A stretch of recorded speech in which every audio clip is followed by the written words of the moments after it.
Break के बाद एक बार फिर आपका बहुत बहुत स्वागत है। रुक करेंगे इस वक्त की कुछ खास खबरों की ओर। खबर बांदा से है, जहां शहर के आवारा जानवरों से छुटकारा पाने के लिए प्रशासन ने कमर कस ली है। आपको बता दें, शहर में बढ़ते आवारा जानवरों की समस्या को लेकर जिलाधिकारी ने संज्ञान लेते हुए अधिकारियों को सख्त निर्देश दिए हैं। जिलाधिकारी ने कहा कि शहर के सभी आवारा जानवरों को गौशाला में छोड़ दिया जाए, जिसके बाद अब शहर में घूम रहे आवारा पशुओं को गौशाला में भेजने का अभियान चलाया जा रहा है। शहर में लावारिस गौवंश बहुत ज़्यादा हैं, उनको अभियान चला के गौशालाओं में ले जाया जाए, जहाँ उनको सारी व्यवस्था है। तो इसी क्रम में आज अभियान चलाया गया था। ये सारी पूरी टीम लगी थी और हम लोग गायों को गौशाला ले जाने का प्रबंध कर रहे हैं। इसके शहर में लावारिस गौवंश समाप्त हुआ, उनको गौशाला में शिफ्ट किया है। कितने दिन से अभियान चल रहा है ये? अभियान कल भी चला था, आज भी हुआ है, और आगे जब तक सारे जानवर शहर से गौवंश स्थानांतरित नहीं किए जाते तब तक ये खबर बांदा से है, जहां शहर की नदियों ने अपना रौद्र रूप दिखाना शुरू कर दिया है। आपको बता दें, भारी बारिश के चलते अब नदियों का जलस्तर लगातार बढ़ता जा रहा है। अब केन नदी खतरे के निशान के ऊपर, तो दूसरी तरफ यमुना नदी भी अब खतरे के निशान के पार कर गई है। नदी के बढ़ते जलस्तर के कारण कई इलाकों में पानी भर गया है, जिससे किसानों की फसलें पूरी तरीके से नष्ट हो गई हैं। जलस्तर बढ़ने से अब कई गांवों से संपर्क मार्ग भी टूट गया है। वहीं अब लोग आवागमन के लिए नाव का सहारा ले रहे हैं। घर में अंदर में पानी भर गया है, सब दाना खाना सब बर्बाद हो गया। ये कौन सी नदी है? ये जमुना है। जमुना है। तो आप कहाँ रहती हैं? पानी मननपुर बांदा जिला। किस जगह आप आवास बनाए हुए हैं? कहीं दूसरे कहीं दूसरा मकान है आपका? नहीं, कहीं नहीं, यही घर मकान है मेरे। अच्छा, ये बताइए दादा, कौन सी नदी ने यहाँ प्रभाव डाला है जिससे यहाँ किसानों की फसलें बोई हुई थी जो डूब गई हैं? ये आपकी केन नदी। केन और कौन सी नदी? जमुना ने। कितनी लगभग फसल बर्बाद हुई होगी? ये मान के चलो कि कम से कम हजारों बीघे फसल डूब गई है। हाँ, डूब गई। अब इधर का पूरा एरिया डूब गया, इधर का पूरा एरिया डूब गया। जिला प्रशासन पूरी तरह से बाढ़ से निपटने के लिए तैयार है। हमारी पैलानी तहसील जो सबसे ज़्यादा बाढ़ से प्रभावित होती है, पैलानी के एसडीएम तहसीलदार लगातार बाढ़ क्षेत्रों में गश्त कर रहे हैं। सारी बाढ़ चौकियाँ अलर्ट मोड में है और अभी कोई ऐसा गांव नहीं मिला है जिसको हम शिफ्ट करके सुरक्षित स्थानों पहुंचाएं। ये भी इंटर कॉलेज और डिग्री कॉलेज आइडेंटिफाई है क्षेत्र के, वहाँ हम शिफ्ट कर देंगे। अभी शिफ्टिंग की स्थिति नहीं आई है। केन नदी हमारी खतरे के बिंदु से नीचे चली आ रही है और लगातार घट रही है। यमुना पर हम लोग ज़्यादा ध्यान केंद्रित किए हैं और जमुना जहाँ से होकर जा रही है वहाँ के एसडीएम तहसीलदार को और जितनी भी हमारी बाढ़ से संबंधित विभाग हैं, जैसे पशुपालन है, मेडिकल है, राजस्व है, पुलिस है, सबको अलर्ट मोड पर रखा गया है और जैसे भी ज़रूरत पड़ेगी शिफ्टिंग के लिए हम लोग तैयार हैं। सारी व्यवस्था कर रखा है हम लोगों ने।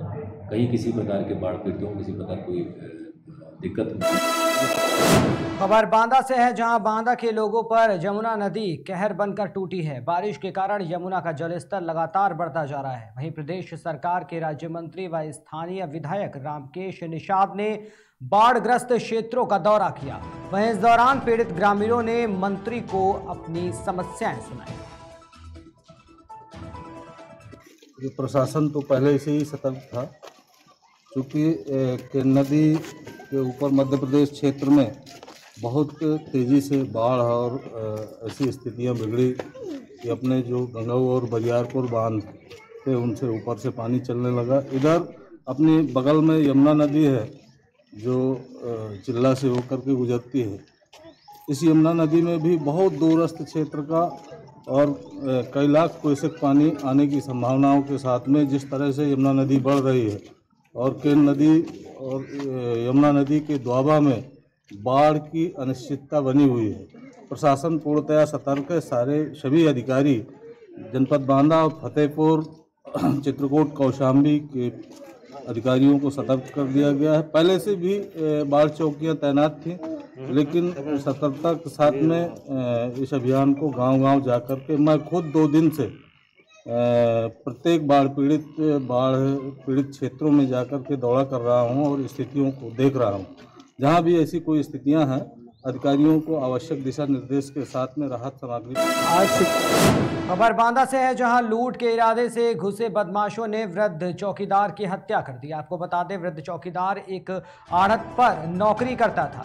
वहीं बदमाशों ने वृद्ध की हत्या कर शव को बोरी के नीचे छिपा दिया। सूचना मिलते ही SP forensic team, dog squad और भारी पुलिस बल के साथ मौके पर पहुंचकर शव को कब्जे में लेकर पोस्टमार्टम के लिए भेजा, जिसके बाद अब पुलिस घटना की छानबीन में लग गई है। ये पूरा मामला बांदा के बिसंडा कस्बे का बताया जा रहा है। आज सुबह लगभग 7:30 बजे के आसपास ये सभी लोग को सूचना मिली कि यहाँ बिसंडा के मेन बाज़ार में एक गल्ले की दुकान है, जिसके चौकीदार की डेड बॉडी वो दुकान में पड़ी है। तत्कालीन सूचना पर हम सभी वरिष्ठ अधिकारीगण, फील्ड यूनिट और डॉग स्क्वाड मौके पर पहुँच गए हैं। जो प्रथम दृष्टया देखकर लग रहा है सीन ऑफ क्राइम को कि चोरी के उद्देश्य से इसमें घुसने का प्रयास हुआ है, और उसके बाद जब चौकीदार ने कुछ रेसिस्टेंस ऑफर किया है तो उसके बाद उसकी हत्या कर दी गई है। इसमें जो जांच की गई, जो गल्ले की दुकान में जितना भी कैश था वो इंटैक्ट है, उसमें से कुछ गया नहीं है। तो इस वजह से हम लोग और एंगल्स पर भी जांच कर रहे हैं कि कहीं कोई दुश्मनी या कोई और एंगल भी तो नहीं है इस हत्या में। पूरी तरह घटना में कई टीमों को लगा दिया गया है, सर्विलांस की मदद ली जा रही है, बॉडी को मॉर्चरी भिजवा दिया गया है, आगे की आवश्यक कार्रवाई की जा रही है। खबर रीवा से है, जहां टोल प्लाजा मैनेजर द्वारा कर्मचारी की बेरहमी से पिटाई का मामला सामने आया है। आपको बता दें, चोरी के शक में मैनेजर ने कर्मचारी की पिटाई कर दी। मारपीट करने का वीडियो कमरे में लगे सीसीटीवी कैमरे में कैद हो गया, जिसके बाद ये सीसीटीवी फुटेज अब सोशल मीडिया पर वायरल हो रही है। वीडियो वायरल होने के बाद पुलिस ने मामला दर्ज कर जाँच शुरू कर दी है। सर, इस वागी टोपेरा का एक वीडियो वायरल हुआ है और ये सोशल मीडिया के माध्यम से प्राप्त हुआ है। थाना प्रभारी को प्रेषित कर दिया गया है, तथ्यों के संबंध में जांच करेंगे। और रीवा से है, जहां फाइनेंस कंपनी के कर्मचारी से बाइक पे सवार बदमाशों ने ओवरटेक कर अपनी बाइक उसकी गाड़ी के करीब लगाई और उसके पास 60,000 नगद रुपए और टैबलेट छीनकर रफू चक्कर हो गए। वहीं जब पीड़ित ने इसकी सूचना पुलिस को दी तो मौके पर पहुंची पुलिस आरोपियों की तलाश में जुट गई है, लेकिन आरोपियों का अभी तक कोई भी पता नहीं चल पाया है। चोरटा थाना क्षेत्र माइक्रो फाइनेंस कंपनी, उसके कर्मचारियों के साथ लूट की घटना प्रकाश में आई है, जिसका अपराध पंजीबद्ध करके विवेचना की जा रही है।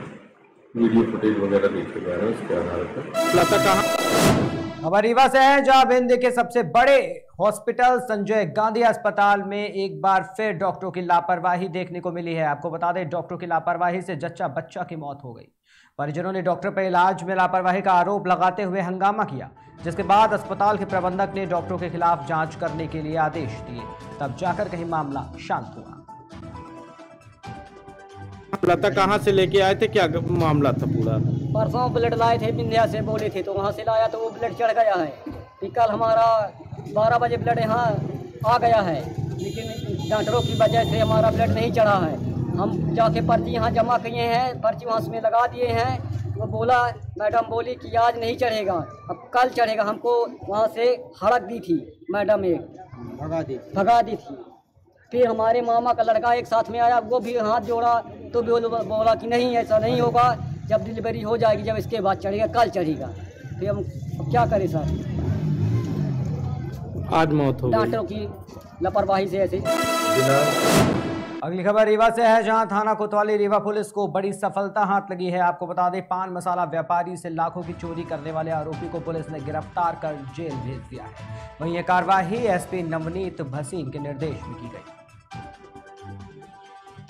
दिनांक 18/8 को रात में 10:30 बजे एक प्रभाकर साहू उर्फ लाला व्यापारी हैं, जो कि पान मसाले का थोक का व्यापार करते हैं। धोबिया टंकी में, कटरा में उनकी दुकान है और निवास उनका है अशोक नगर पाणन टोला के सामने, जो रानी तालाब के सामने। तो वहाँ वो प्रतिदिन अपनी दुकान 10 साढ़े 10 बजे बंद करके और घर जाया करते थे। उस दिनांक को भी वो अपने 10:30 बजे दुकान बंद करके जा रहे थे स्कूटी में, और जो दिन भर का बिक्री का पैसा था वो प्रतिदिन अपना स्कूटर की डिग्गी में रख के और ले जाते थे। और पीछे पीछे उनका नौकर जो था दुकान में काम करता था, वो प्रतिदिन उनको छोड़ने जाता था घर तक। उस दिन भी वो पीछे पीछे जा रहा था और करीब 10:30 बजे के आसपास ये हजारी चौराहे के आगे और पाणिन टोला स्कूल के पहले जैसे ही पहुँचे हैं तो 2 लड़के एक मोटरसाइकिल से सामने से बेड़ा लगा दिए गाड़ी को, तो ये गिर गए। मोटरसाइकिल वाला भी गिर गया, भिड़ा दिए लाके, और ये भी गिर गया। तब तक में पीछे से लड़के पहुँचे हैं और ये जब तक उठे तो फिर इनके साथ मारपीट करना चालू कर दिए, धक्का दे के गिरा दिए। और जो उन्हीं लड़कों में से 2 लड़के स्कूटी इनकी ले करके छीन करके और भाग गए और बाकी लड़के इधर उधर पैदल भाग गए। इस घटना की रिपोर्ट होने पर तत्काल अपराध पंजीबद्ध किया जाकर और तलाश की गई। पूरे शहर के CCTV फुटेज चेक कराए गए लगातार और मुखबिर जितने थे अपने उन सबको सक्रिय कर दिया गया। किस तरह की घटना हुई है, पुराने अपराधी जो इस तरह की घटना करते थे उनको ला करके पूछताछ की गई। खबर मथुरा के वृंदावन से है, जहां वृंदावन के केशव धाम परिसर में श्री राधे नाम बैंक की पुस्तिका का विमोचन प्रदेश के राज्य मंत्री कुंवर ब्रजेश सिंह द्वारा किया गया। आपको बता दें, राधे नाम संस्था का उद्देश्य है कि श्री कृष्ण जन्मभूमि के निर्माण के समय श्री राधा नाम की नींव रखने का है, जिसमें पुस्तक में अंकित श्री राधा नाम का संग्रह जन्मभूमि निर्माण के समय अर्पण किया जा सके। जी मंत्री जी, आप यहाँ आए हुए हैं, राधा नाम बैंक का विमोचन हुआ है और ये राहुल जी ने कहा, क्या कहेंगे इसमें? कि भगवान कृष्ण की जन्मभूमि और राधा रानी का आराध्य स्थल, ये कहा गया है कि बिना राधा नाम के भगवान कृष्ण का आश्रय प्राप्त नहीं होता। एक बहुत सुंदर और सार्थक पहल एक राधा नाम बैंक पुस्तिका के विमोचन के माध्यम से करी गई है। मैं इस कार्यक्रम के आयोजकों को अपनी ओर से बहुत बहुत शुभकामनाएं देता हूँ और जितना संकल्प के नाते मुझसे भी इसमें सार्थक प्रयास हो उनको करने का भरसक प्रयास।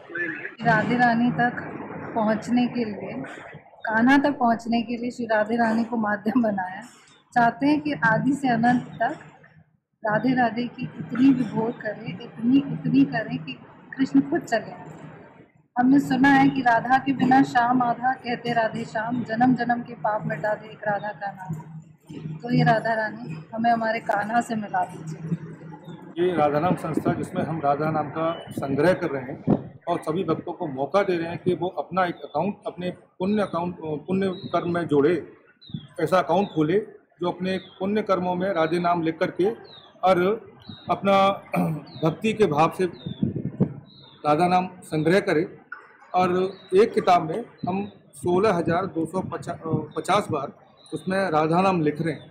इसका हमारा मुख्य उद्देश्य ये है कि जब कृष्ण जन्मभूमि की नींव रखी जाए, उसका भव्य मंदिर निर्माण करने के लिए, तो ये पुस्तक रूपी जो ईंट बनेगी उसको हम उस नींव में बिछाएं और भगवान कृष्ण का मंदिर जो बहुत भव्य तरीके से बनेगा, ये राधा रानी की कृपा के साथ ही बनेगा। खबर मध्य प्रदेश के छतरपुर से है, जहां विश्व पर्यटन नगरी खजुराहो में अल्प प्रवास पर आए कांग्रेस पार्टी के राष्ट्रीय सचिव संजय कपूर ने खजुराहो के पश्चिम मंदिर समूह के मंदिरों का भ्रमण किया और मंदिर की सुंदरता की तारीफ की। राष्ट्रीय सचिव ने खजुराहो को पर्यटन क्षेत्र में आगे बढ़ाने की बात भी की। मेरा सौभाग्य प्राप्त हुआ मुझे कि पहली बार मुझे खजुराहो आने का मौका मिला और जिस तरीके का प्राचीन काल के मैंने मंदिरों के यहाँ दर्शन किए हैं, तो मैं समझता हूँ दुनिया में एक अलग ही खजुराहो की मिसाल है। और जो आनंद मुझे यहाँ आया है, लेकिन बहुत कम समय में ऐसा सर, खजुराहो के पर्यटन को बढ़ाने के लिए सर आप लोग क्या प्रयास कर सकते हैं सर यहाँ के लिए? प्रयास बिल्कुल करना चाहिए और तो इस समय देश की सरकार जो है भारतीय जनता पार्टी की, उन लोगों की जिम्मेदारी है कि यहाँ पर्यटन को बढ़ावा दें, लोगों को ज़्यादा से ज़्यादा सहूलत मिले और अच्छा से सड़कों का हो रहने का हर तरीके की व्यवस्था मिलेगी और जहाँ से रोड पे आने का भी अच्छा सिस्टम बने, ट्रेन का सिस्टम बने। एयरपोर्ट पे सुना एक या 2 फ्लाइट्स आती हैं, उन्हें बढ़ाया जाए ताकि पर्यटन लोगों को सस्ती कीमत पे आने का मौका दिया जाए, फ्री की ट्रेनें चलाई जाएँ। तो मैं समझता हूँ इससे और पर्यटन को बढ़ावा मिलेगा और लोगों को जो हमारी पुरानी प्राचीन संस्कृति है। रुकते हैं एक छोटे से ब्रेक के लिए, कहीं मत जाइएगा, जल्द हाजिर होंगे, देखते रहिए KKD news. Feel the power of engine.